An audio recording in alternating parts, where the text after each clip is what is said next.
our new manager, Rodgers.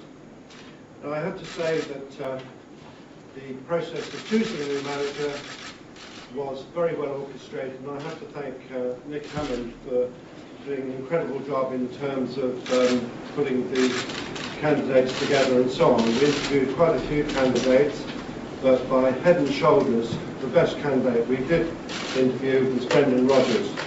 And I'm delighted that he's coming back to Reading, having moved away and gained invaluable experience both at Chelsea, where he worked for the chosen one, and we think he's the chosen one, so that's good.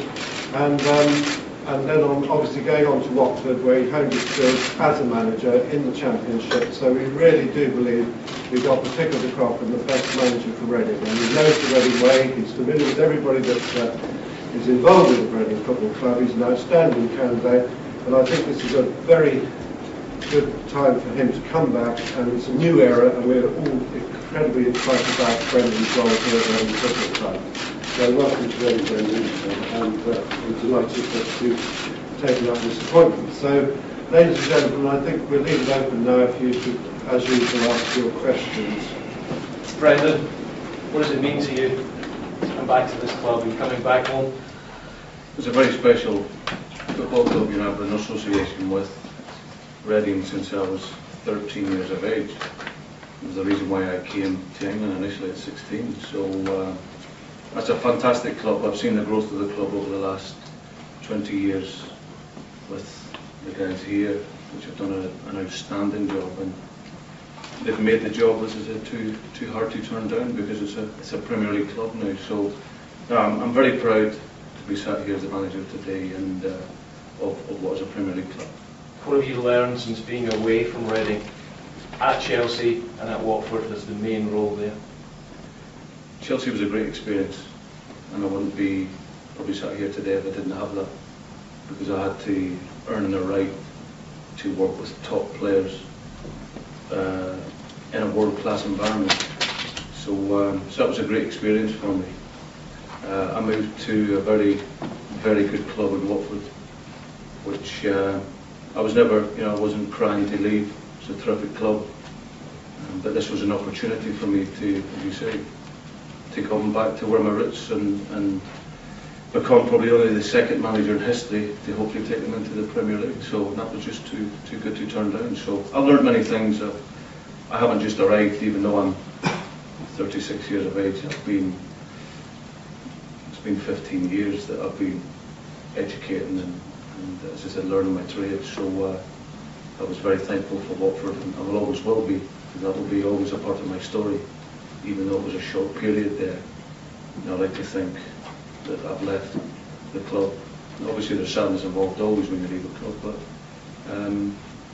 this is a job that everyone knows is a big job and is a fantastic job. So I'm really looking forward to the challenge.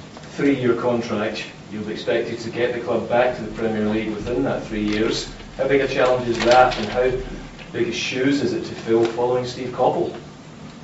I think first of all, I think obviously Sir John has never given me that objective.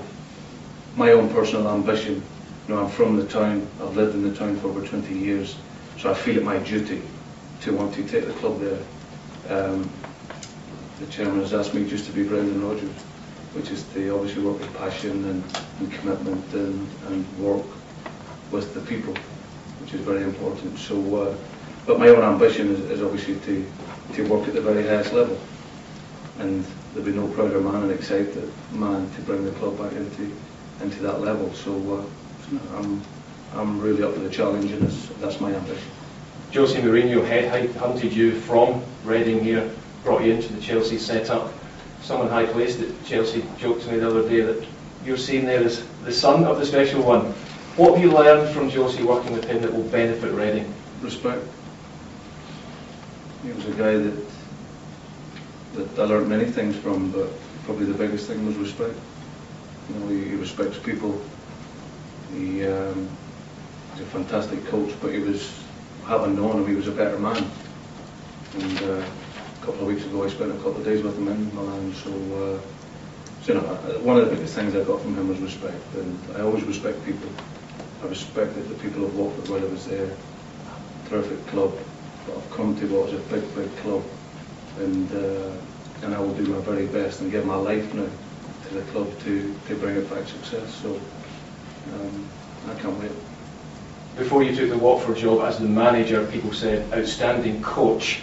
Different question to be a manager and a man manager. Do you feel now you have the grasp of that if you're about 6 months at Watford? I think for me success was always working with people. And anyone who knows me, and obviously the players that I've worked under. Now, I've worked with children from 5 years of age through to the biggest players in world football. And for me it's always the same. I treat people with respect. I always look at their human need, gain that respect. Now whether that's working with a child or whether it's working with the biggest players, at Watford it was exactly the same. I work with the respect of people. If I have to make a decision, with all due respect, I've been given opportunities very early in my career. But without being arrogant, it's because I can make decisions, and if I have to make them, I can make them. So, but it always comes on the back of treating people as I would like to be treated, and that's a respectful way. So, and I've learned, the period at Watford was terrific. But I've approached that job like I have all my other jobs, which is doing it to the very best of my ability, and I'll do exactly the same here.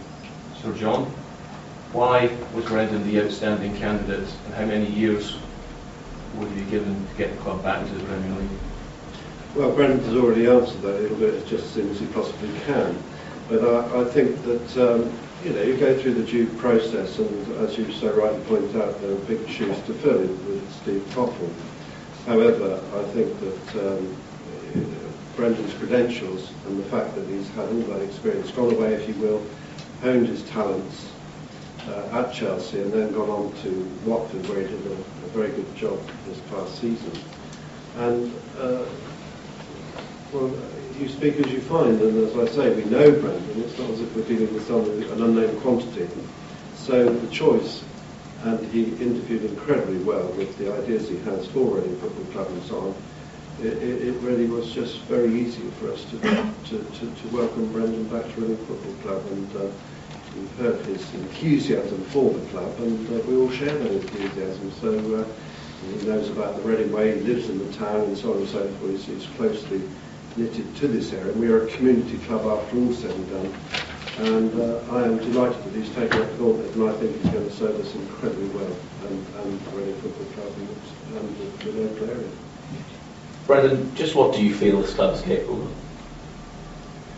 I think you've seen it in the last 45 years. I think when you drive up into here, you see that it's a Premier League setup.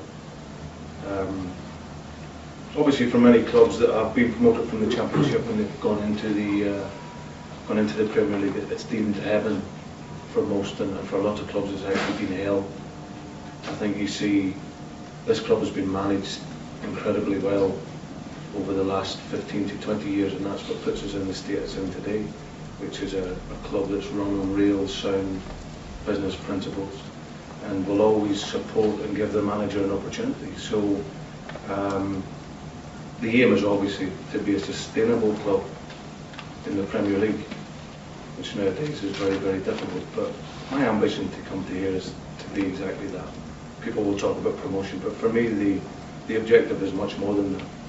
It's to become a sustainable club, and certainly that's something that this club can be. And I think you only need to see with the applicants, I suppose, that wanted to come to here, that as a club that everyone would have loved the opportunity to manage. And I sit here very fortunate enough to have been given that opportunity. But the emotion aside, it's a job that I'm really looking forward to, and I'm looking to take on that job.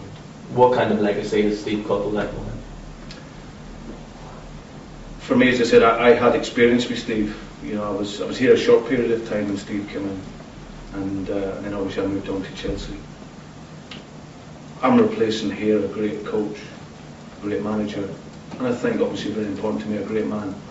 The guys here that work closely with him, I always, I learned from listening to Steve and watching him and how he behaved himself. And so I'm replacing a coach with great integrity, and as I said, an outstanding manager. But it's a new cycle, and it's an exciting cycle. I'm really looking forward to as I said, to building on what Steve has done here, and hopefully, as I said, become the second manager to take the club into the Premier League, which would be the dream of everyone. So it's a great journey we're looking forward to, and none more so than me. Did any part of you find it difficult to leave Watford behind, and do you feel at all like you've left them in the lurch, or are they still in safe hands? No, there's always sadness whenever you leave. As I said, I was happy there. You know, the chairman yesterday said that he had the 100% commitment when he spoke to me last week, and he's absolutely right. You know, I was happy there. It was a good club. It was in a difficult moment, but we turned it around in 6 months, and we actually gave the supporters hope.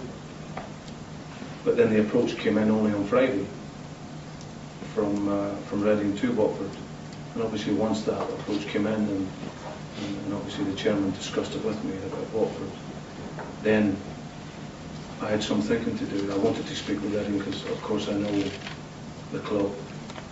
And when the opportunity was presented to me, this was nothing about money, nothing about anything other than the opportunity to take a club back that I have a big association with, back into the Premier League. So, no, there's certainly no way I've left them in the lurch. You know, I went there in November and the club was in a difficult moment.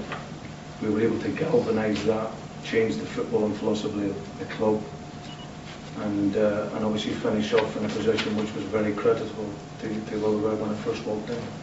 So I'd like to think it's, you know, I always look at the positive aspect, and obviously there'll be disappointment, I'm sure, on both sides, but certainly for me there's absolutely no regret in coming to what was a very, very big club. Just finally, you mentioned how you've been now involved in coaching for 15 years. When your career was cut short by injury as a young man, did you think, however many years down the line, that this would sort of be the culmination of your dream? Did you think there was always a career there for you in coaching? Yeah, I think obviously every dream of every player or every young player is to become a professional footballer. And I moved to England at 16 years of age to be that. And obviously very early on in my career I had the choice: do I go home, you know, and play football back in Ireland, or do I stay here?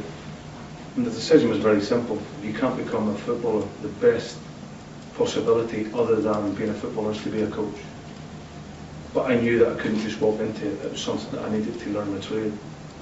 And I started, as I said, working with children in the community at 5 years of age, and eventually progressed through to work in a very short period of time with some of the biggest international footballers in the world. So, but I'm not pretentious enough to know that I'll never make mistakes, which I will do. I'm learning every day of my life. I will make mistakes here. What was very, very important, like the reason why I went to Watford, was you have to have an understanding club, an understanding chairman. I went to there. I lost the chairman within nearly 2 weeks, which was and one of the questions, obviously, I asked here when I came in was, obviously, to the board in terms of, as I said, that security. But this is a club, I knew that anyway. This has been run fantastically well. It's a great model.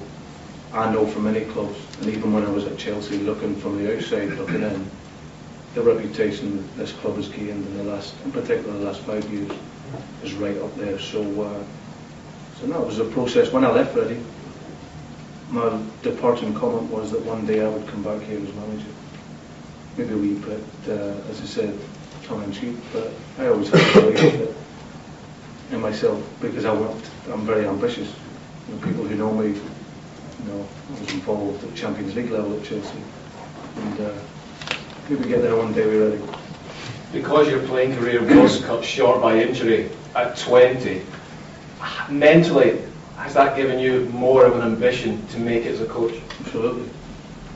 Yeah, I think that everyone, I suppose where I've been fortunate enough in many ways is that I've had time.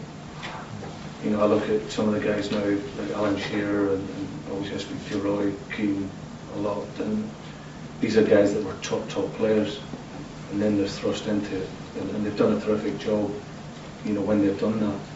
I've been fortunate enough where I've been able to, I suppose, take my time from 20 years of age. So I've had that education, making the mistakes, finding out things, and more importantly, learning. So in many ways it's been fortunate. So, but I've arrived where I want to be, and that's important. Excuse me. Because going to have 2 seasons out with the Premier League, and because you have Premier League standard players here, how much of a battle do you expect this summer to hold on to your top players like Stephen Hunt, other top players are there as well, Kevin Doyle? Yeah, at the same situation at Watford. When you have players, there's absolutely no doubt, those guys that you mentioned are Premier League players, and it's part of the, I suppose, the issue that when you come out of the Premier League, especially in the second year of your parachute payment, it becomes very, very difficult to hold on to them. Like, if you're talking Kevin Doyle, for example, I know that we were interested in him at Chelsea at the time, so this is a guy who's well thought of at that level. So as much as I would love to, because I want to work with the best players, of course, but the reality is it's very difficult, and I have no problems with that. As I said, I will want the best and the best players here, but sometimes you have to live in the reality, and that's something that I want to come in, but something that I'm aware of. You talk about sound business principles. I mean, how difficult a contention is that between managing the finances and hanging on to people? Well, I think it's very fortunate here where we have a terrific team of people. One thing I learned in my time is that I can't do it on my own. Nick here to my left-hand side is, I know the director of football status and label out there is pretty much maybe a difficult situation for many managers. I learned at the very highest level that's how you work. I studied a lot in Europe, and I've studied a lot here. I worked closely with people at Chelsea and Frank Harnison and whatnot, and it's something that I'm totally comfortable with. Nick in his job and his role is outstanding. He's loyal and he's honest and he's very trustworthy. So I've known him professionally and obviously personally for a long time.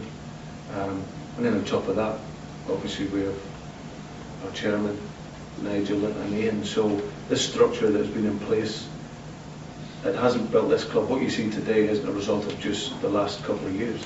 It's been an ongoing process for nearly 20 years. So it's run very, very well, and the economics of the club is very sound and solid. So I'm no problem. I will deal with that. As I said, I'm ambitious to work with the best players.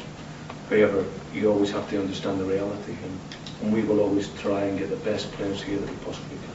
Who will identify the players you want to sign? Nicky or you? Who will have the final say on signing a player? It's always the manager. Always. I'm very fortunate that I have someone who is my right arm. But the guys, from even our early discussions will know that I'm a man of my own mind. I haven't gone through into managing at a very young age because I accept everything that's put in front of me. I will always have that, ambition. I'll always have that relationship, and as I said, my communication is open. So I will work openly with the people here, obviously in particular Nick, and I think where I'm fortunate enough, I know Nick and I know Nick well, and he's, as I said, he's an honest guy who will always be doing it for the right reasons of the club. So I sit comfortably with it. You were aided at Watford by Frank Lampard Senior. Will he be coming here as well? If not, what's your background makeup? Yeah, absolutely. Yeah. We're just trying to obviously tie that up in the next couple of days, and I just need to respect those guys until it's complete and done. So, but yeah, it'll be pretty much similar to what I had at Watford, and once we get tied up with that, it's a really exciting team that's coming in, and we look forward to progressing. Radio journalist, if you... Brendan, on behalf of Reading 187, the official radio station of Reading Football Club, what are your priorities for the pre-season to ensure they get off to the best start? I'm really looking forward to the first day of pre-season. As I said, I'm not your traditional coach, so there won't be a lot of time spent in the gym. There won't be a lot of time running around the pitch. We had a saying that you don't buy a piano and run around it. You play it, and as I said, you get used to it. It'll be the same in the football aspect. So I'm really looking forward to bringing in what was a non-traditional method of working, a method that has worked with many, especially top players that worked at Watford, and that'll be something that the players will really enjoy. So it's really just making sure that I need to become familiar again now with the surroundings and with the people. I'm very much fortunate. I've come into here and I feel like I'm 1-0 up because I know the people and I have an identity with the town. So it's just really about getting into the work with Nick in terms of the players, the situation, the contractual stuff, really familiarising myself with the training facilities and just making sure we're ready to run on the first day, which is the 6th of July. Who do you see as being the main contenders for promotion to the Premier League next season? It's a very difficult league, championship, you know, it really is. I used to hear everyone talk about it, but certainly in my period and my experience in it, you really can, the bottom team can beat the top team. And I think that's why the league it's so inconsistent. So if you can get that run and put that run together, there's a number of teams, and you only need to look at the division next year. It really is a Premier League 2 scenario, wasn't it? There's some massive clubs of which we are one of them. So all I can talk about is my own club. I've came to here with the ambition to get into the Premier League. Simple as that. I'm not. If I wanted to be comfortable, I would have sat in my nice blue chair at Chelsea, never moved for another 10 years, and I would have still been young enough to be a manager. I enjoy the pressure. I've always taken the pressure as a privilege because it means you're doing well. So I'm really looking forward to that side of it and pushing this club to get to its maximum, which my ambition, as I said before, I repeat, is to take it into the Premier League. So that might sound bold. So John might say, Brendan, take your time, you get a 3-year contract. But I'm very, very ambitious for the club. Brendan, you've lived in Reading for a while now. How do your family feel about you working in Reading then? Yeah, I suppose when I was at Watford, I could always come away from it. I think the radio stations will have to be quite nice because they listen to it every day going into school. And there are many friends, you know, obviously my children's, you know, my son moves away, actually joins Chelsea in the summer. But my daughter goes to school here, or her friends, or, you know, I think they've been throwing aeroplanes across the room to each other, hoping that I was to get the job.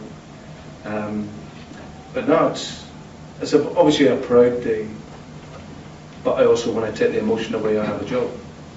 You know, I'm not here, you know, the homeboy made good, which, you know, I understand that, you know, the result of me sat here today isn't just myself, it's all the guys here. I'm a result of the great work that has gone on here, on and off the pitch over the last 20 years. So it's a proud day for them, of course. It's a proud day for, as I said, for the club. And obviously it's a very proud day for me, but I know I have a job to do here, and the emotion of it all won't stand in the way. Brendan, have you already got transfer targets in your mind? Did you see enough of Reading last year and the general makeup of the squad to know in your mind what transfer targets you want to reinforce the squad? Yeah, I think coming into here, that was one of the big attractions coming to here. The squad just missed out on the Premier League. You know, that's the reality of it, and we'll probably feel disappointed that they didn't go into the Premier League. So there's not a lot of adjustments here. Even if we were to lose players, and we're not even at that stage yet, but this is a strong squad here.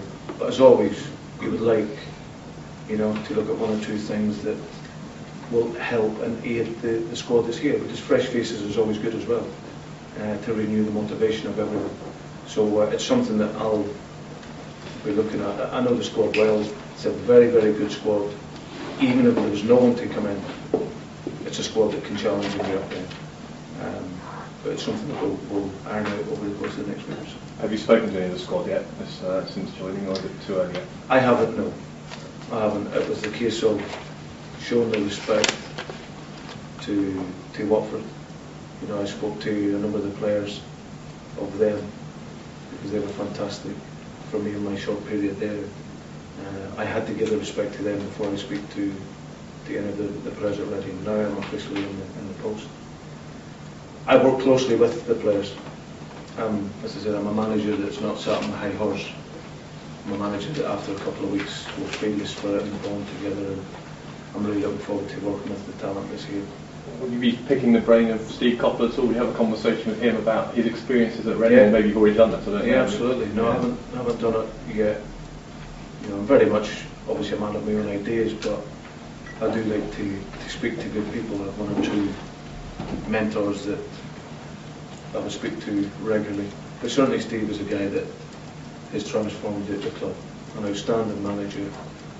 New cycle now, but I will certainly speak to him on his ideas and ways in which it can benefit the club. And so, John, it's a day for reshuffles, isn't it? Are you confident that next May your reshuffle will pay off, or do you think Gordon Brown's will? Which one do you think you throw your money at? Well, I'm far more confident about this one, let's say that. Nice of you to draw the analogy. Brendan, you say you come here with sort of non-traditional, non-conforming methods of coaching. Can you just expand on that? Where does your coaching differ from others? I suppose the idea is purely I'm a different tactician. You know, I think when I came into the Championship, I was told you cannot play football, and I could understand that because there were some games that I was in that was more like rugby than football, because the ball just gets kicked all over the place. I felt sorry sometimes for the football. But I think you've seen it in this league that you can play football and you can get your players to express themselves and feel comfortable with the ball. The objective always, the game plan is always to win. But for me, the most important thing other than scoring goals in the game is to have the football. So a lot of my work is based around that, and so it's just bringing in a different, you know, every manager has a different slant on how they work. And I've been fortunate enough to be able to I suppose, perfect that pattern over 15 years, and as I said, something that is a mixture between a British and European model. So I'm looking forward to putting that in place. At academy level, both here and at Chelsea, you can and you did improve players. How much more difficult is it to improve players technically than the first team players on big money? There's no problem. When you have the right mentality. You know, I think the only thing you have to look at Frank Lampard this year. Frank Lampard, when I started the season at Reading, or at Chelsea, sorry, Frank Lampard was one of the best midfield players in the world. I seen him come in, he had the influence of Deco in alongside him, and he improved.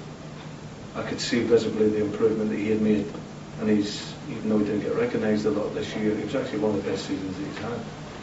Now, if you can do that at that age, and you're at that level with that ambition, it's just purely about the motivation. If you want to improve, you'll improve. And I've seen it from young players, I've seen it at Watford players, and I know the players here have an ambition to do well, and it's exactly the same. So there's always learning, and if you're prepared to learn, you will do well, and how I work encourages the learning, which is very important.